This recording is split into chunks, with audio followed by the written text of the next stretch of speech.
I've always had a soft place in my heart for animals.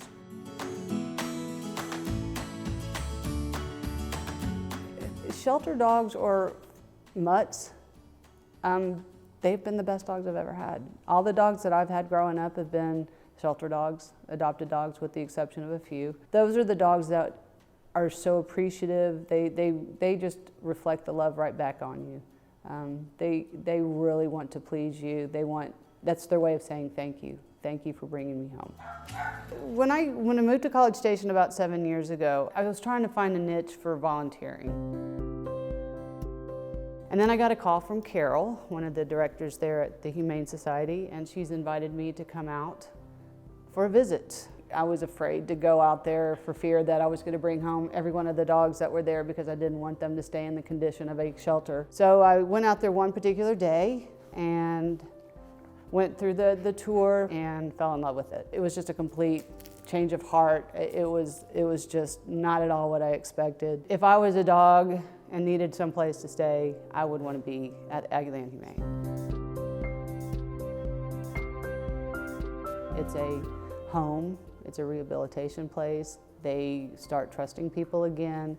They start looking forward to when people come into the kennels to walk them or to take them to the play yards. And they become very, it just turns them around. And because of that, that also turns us around. There's nothing better than seeing a dog.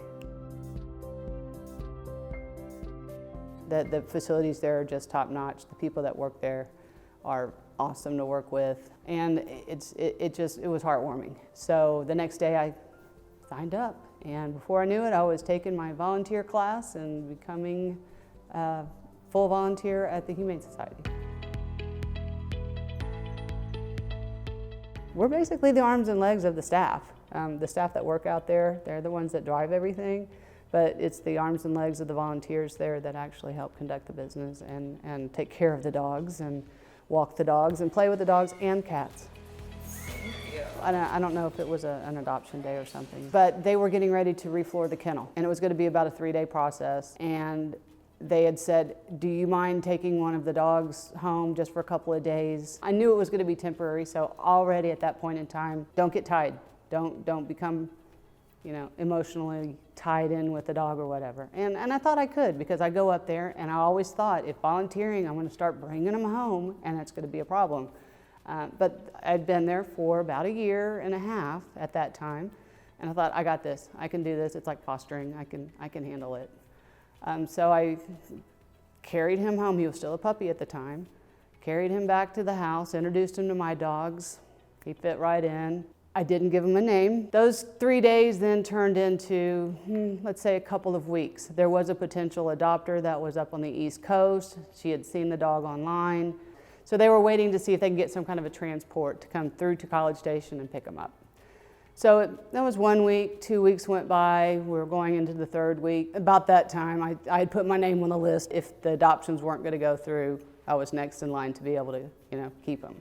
So he turned from a foster to an adopted dog probably within 3 to 4 weeks.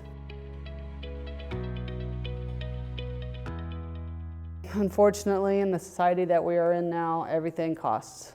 Land costs, taxes cost.